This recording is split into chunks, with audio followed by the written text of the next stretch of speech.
Hello, friends. So the lighting is not that great right now, but we're working with what we've got. So, Pauline from Chronically Spicy, and I am working with bare bones equipment here.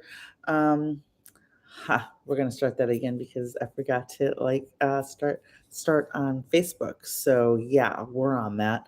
Pauline from Chronically Spicy, and we are going to be talking about Stephanie Aston and her recent passing from Ehlers-Danlos syndrome after years of being accused of faking those symptoms.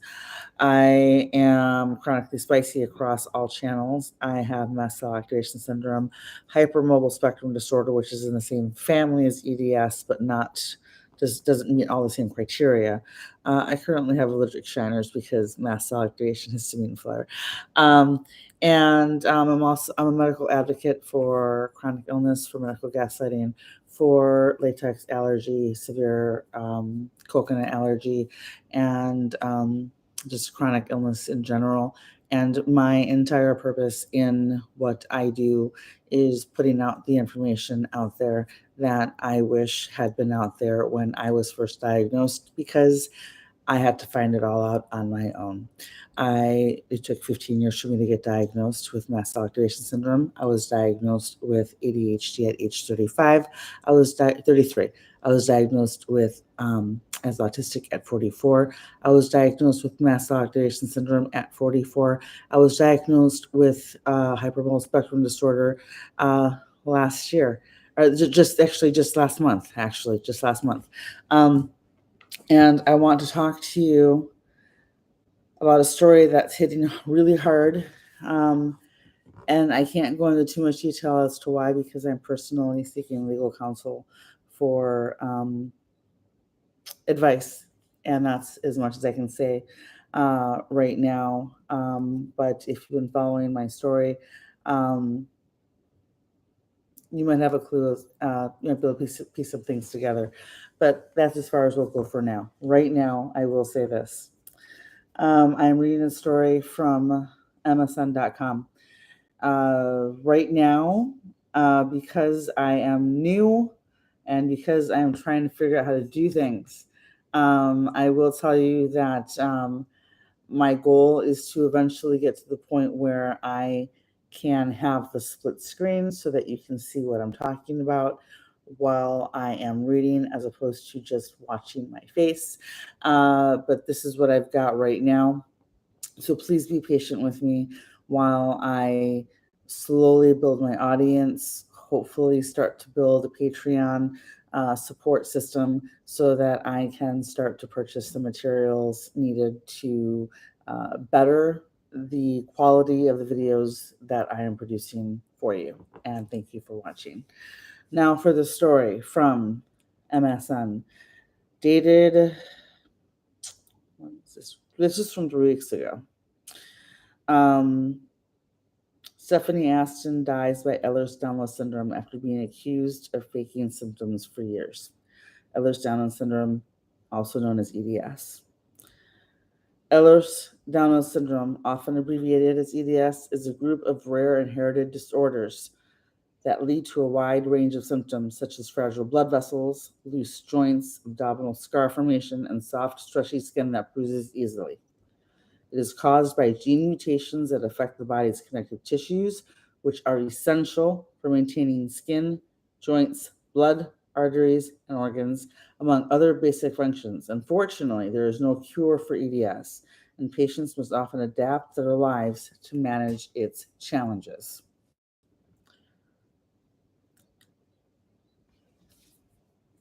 Here's a picture of Stephanie.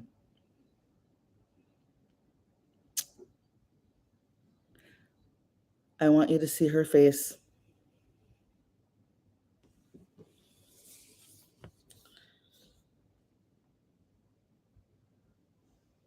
The caption reads, Stephanie Austin will be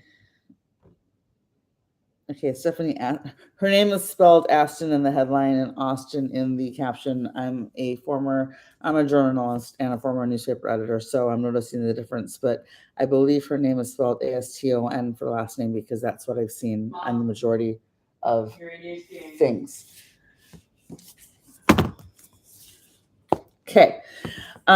Anyway, the terrible experience of Stephanie Aston, a citizen of New Zealand, serves as an illustration of the difficulties that people with Ehlers-Danlos syndrome must overcome. At age 25, Stephanie began experiencing terrible EDS symptoms, including frequent injuries, easy bruising, joint dislocation, and severe migraines, abdominal pain, anemia, tachycardia, and fainting spells. Aston sought medical help for her symptoms, but her ordeal took a horrible turn when a doctor accused her of causing her own illness and displaying fake symptoms. Aston's condition was dismissed as a mental health issue, and she was subjected to psychiatric examinations, accused of self-harming behaviors, and even suspected of being physically abused by her own mother. The tragic consequences of misdiagnosis. Stephanie Aston's battle with EDS shed light on a broader issue, which is misdiagnosis and dismissal of women's health concerns. Women are more frequently misdiagnosed with diseases that are frequently linked to mental health issues, according to research that has been repeated multiple times. Aston's case represents the larger pattern of how female patients are doubted or overlooked by healthcare providers. This phenomenon can be partially explained by the underrepresentation of women in medical research and the widespread biases still existing in the field of healthcare. However, I can tell you that I can do future videos on a number of stories of women who've been misdiagnosed who are in the medical field and accused of faking their own symptoms. Back to the story from MSN. Stephanie Aston's death has led to increased awareness about the improvement of medical practices to ensure women receive the care they deserve.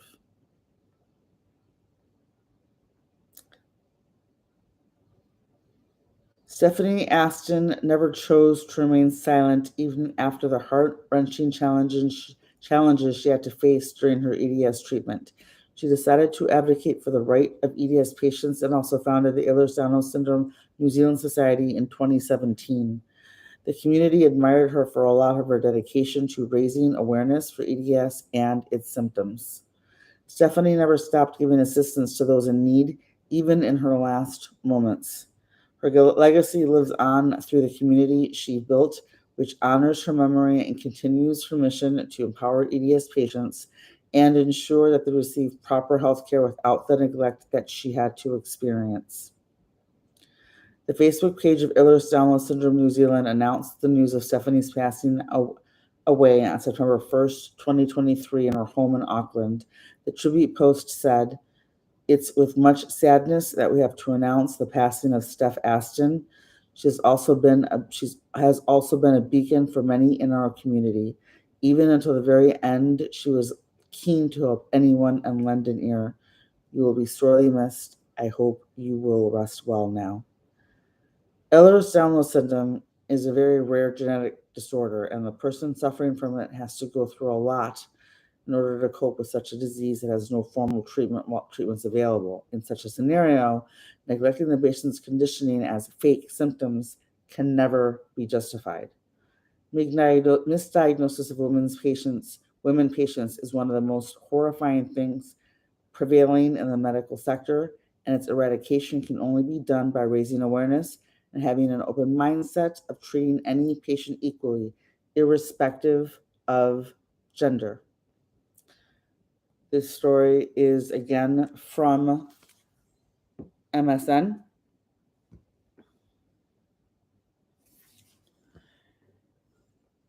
And I'm going to read one more.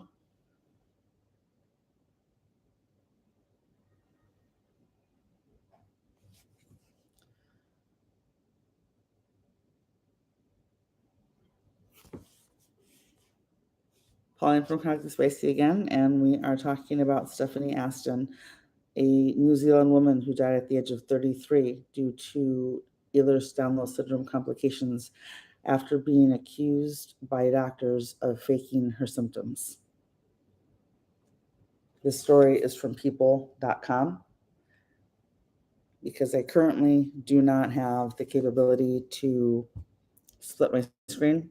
I will learn how to do that. Once I do, we'll be able to follow along a little bit easier, and I appreciate your patience while I learn how to do all of this. Right now, what's important is the message, because this is a very personal one for me. And I will share more details when I can. Right now, I can say that this one's sitting home, and I am currently seeking legal counsel for advice on how to proceed. From people.com, Stephanie Aston, who had Ehlers-Danlos syndrome, was denied medical care after a doctor said she was causing her symptoms. Stephanie Aston, 33, died at her New Zealand home on September 1st after a public battle with Ehlers-Danlos syndrome, EDS, a genetic disorder she was accused of faking. The misdiagnosis severely impacted her medical care, and fellow New Zealanders with EDS believe that if she hadn't been prevented from receiving proper care for her illness, she would still be alive. An advocate for invisible illness, Aston started speaking out in 2018 after a doctor said instead of EDS, she had fictitious disorder, the New Zealand Herald reports. Previously known as Munchausen's, the Mayo Clinic describes fictitious disorder as a serious mental disorder in which someone deceives others by appearing sick, by purposely getting sick, or by self-injury. But Aston was suffering from EDS, a genetic disorder that members of her family also had.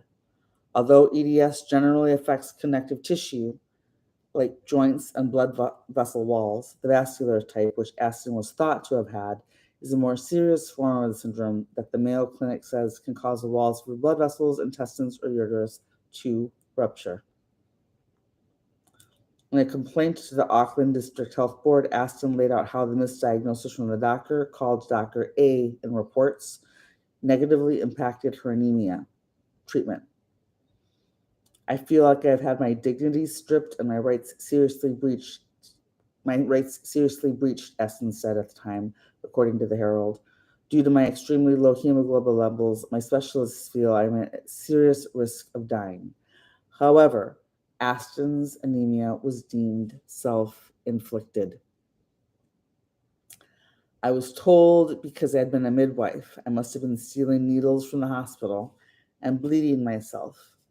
I won't get into the specifics of what doctors accused her of and how they said she was, but if you'd like to find the story on people.com, search Stephanie Aston, Aston, people.com, and you'll be able to see, because it's extremely disturbing to read.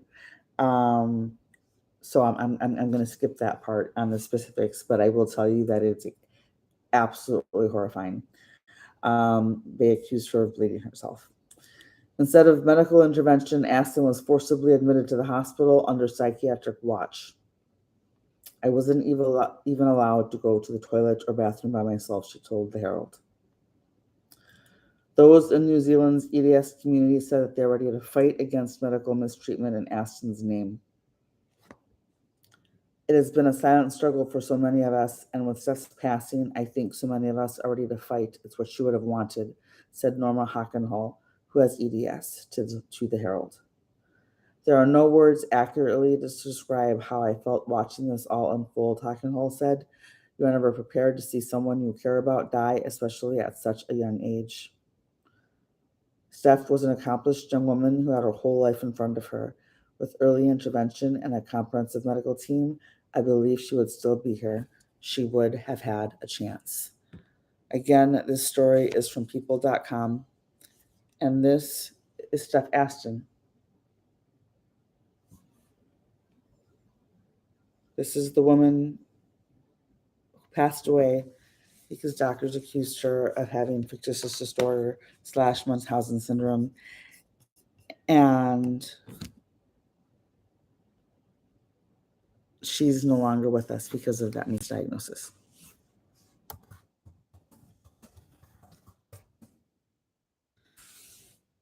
I wanted to share that because there are so many people in my comment sections, mostly on TikTok right now, every day, sharing stories.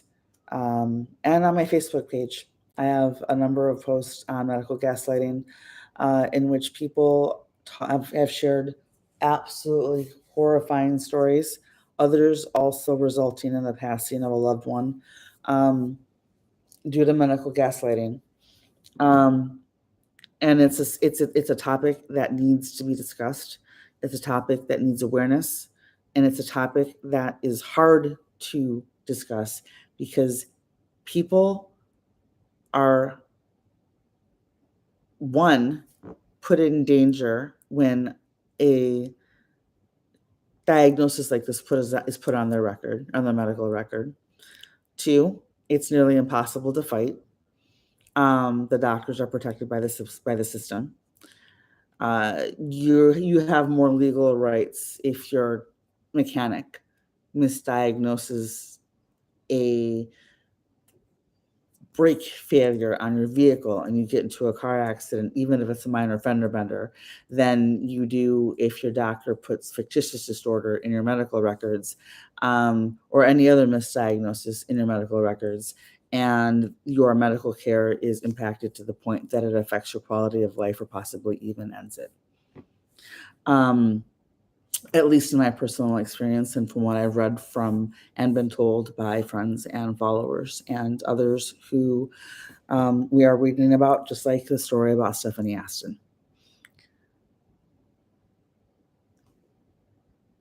There's a story called The Yellow Wallpaper, written by Charlotte Perkin Gilman, that I am from the 18 or 1900s. It's quite an old story, but it's about medical gaslighting essentially, and very important to me because it's always stuck with me since I read it in college. And I'm going to do a video on that soon, reading the story. But first, I want to learn how to do the split screen situation so that you can see what I'm doing. Because we need to keep making noise. We need to band together. We need to get the conversation into the public eye, and we need to keep it there. And what we need to do is make sure that it stays there so that what happens to Stephanie doesn't happen again to someone else. It shouldn't have taken Stephanie Aston's passing for the overuse of fictitious disorder, which is extremely rare. I can't even describe to you. 0.5 to 1% of people have fictitious disorder / Munchausen syndrome. That's rarer than the conditions than that we come in with that doctors are choosing to ignore even when we have obvious medical symptoms. We are still told it's all in our head. We are still told that it's anxiety. We are still told that we need to eat less and exercise more no matter what we might weigh. We are still told that we need to just stop over exaggerating because it's all in our head. Explain to me why Stephanie is no longer with us if it was all in her head. Explain to me why a mechanic would get sued if he said your brakes were fine and you drove out of the auto shop and immediately ran a red light because you couldn't stop because your brakes weren't working fine and you rear-end a police car. at the very best. And what would happen to that mechanic? What would happen to that car shop? What would happen to you and any trauma that you might have as a result if something worse were to happen and someone got hurt or worse because you got into a vehicle thinking that everything was okay and it wasn't, after you were told by a professional who was responsible for making sure that they checked and made sure everything was okay, told you it was, you trusted them, you left, and everything wasn't. How do we fight that? Mrs. Blazing Wheels, chica. Because of doctor, the one reason my sister got so sick, thank God she's alive. The sad part is, for some people, you can see how physically ill they are, and they still decide to ignore it. If I could show you the pictures of the way my sister looked, you'd be surprised. It angers me because it should never get that bad for anyone. You're right. It should never get that bad for anyone. It should never get that bad for anyone.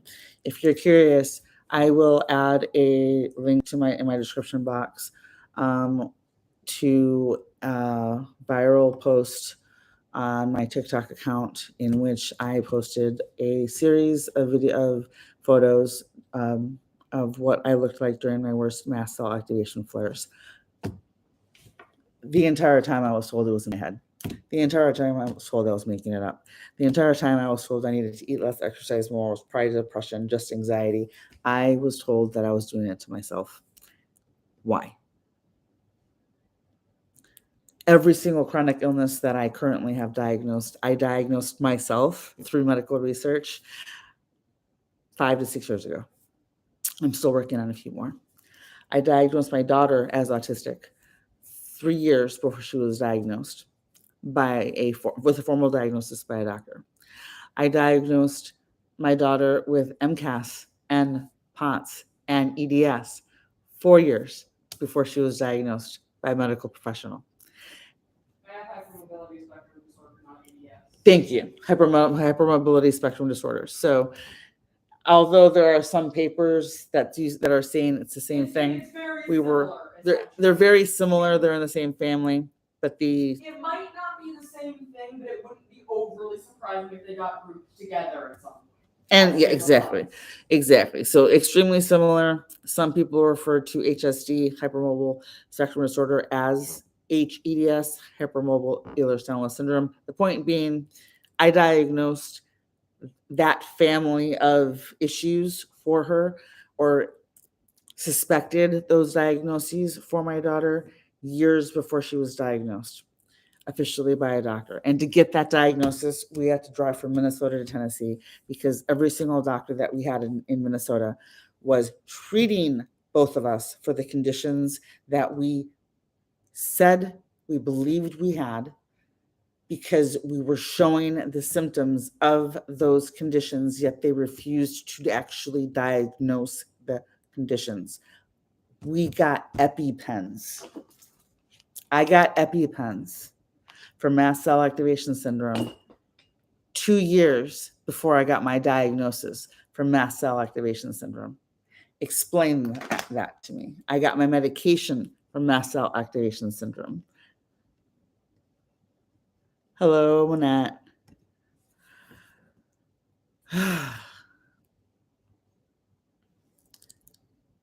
I am a passionate chronic illness and medical gaslighting advocate because I've been through all of this. I have been through hell and back, and so have a number of people who follow me on social media for the information and awareness and advocacy that I share, because I am not the only one. And that's the part that makes me so very angry. The number of people who are telling me that they're being diagnosed with latex allergy today and being told you only have to avoid latex gloves, condoms, and balloons. That's it. You're fine. Everything else is fine. The number of patients who are telling me in my comment sections that they were misdiagnosed or medically gaslit into believing that their very serious and life-threatening medical conditions were all in their head by their doctors, both of all genders, male and female, um, is astounding. The number of people telling me that they're being treated for mast cell activation syndrome, EDS, and or POTS, or all three, but their doctors refuse to diagnose is absolutely mind-blowing. How do you die? Why would a doctor treat you for something they refuse to diagnose you with? And on the flip side, why are they diagnosing fictitious disorder, which is as absolutely rare, so absolutely rare, so rare that only 0.5 to 1% of the population actually has it and should only ever be diagnosed by a psychiatric professional.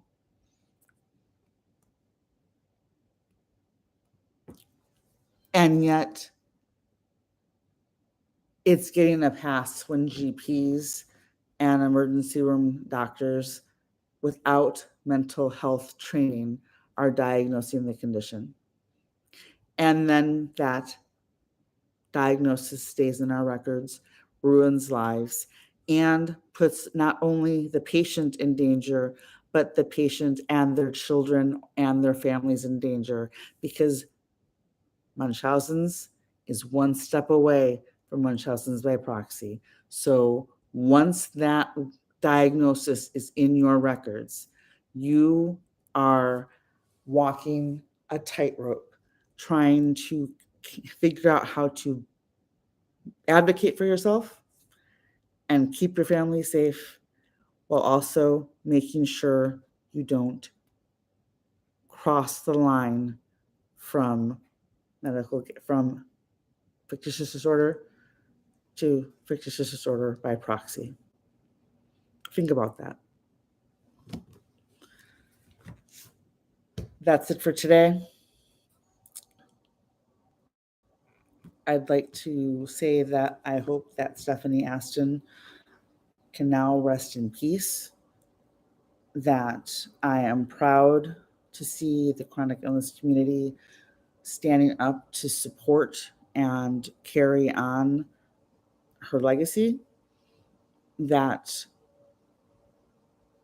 in her passing, she has lit a fire and has inspired so many of us to speak up on behalf of ourselves and those we love, and that medical gaslighting and the overuse of a misdiagnosis like fictitious disorder is a topic that we will be discussing often.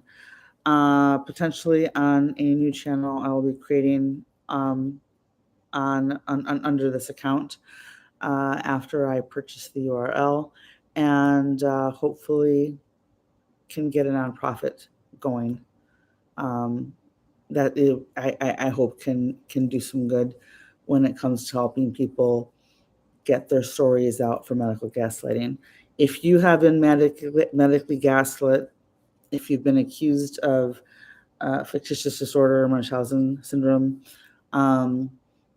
or medically gaslit in any way that's affected your life or the life of someone you love, and you would like to share your story, you can email me at chronicallyspicy@gmail.com. You can leave a comment. You can let me know if you want to remain anonymous and would just like to share your story but not your name. I understand that. Please email me. I will make sure to keep out all information that you do not want posted. If you just want to get your story out there so that other people are aware, because the more we talk about it, the more we take away the stigma. And I understand that what that might mean that we need to remain private while we're talking about these stories. And I'm happy to put myself out there for you on your behalf. Thank you for watching. I will be back with a new video tomorrow. And stay safe, my friends.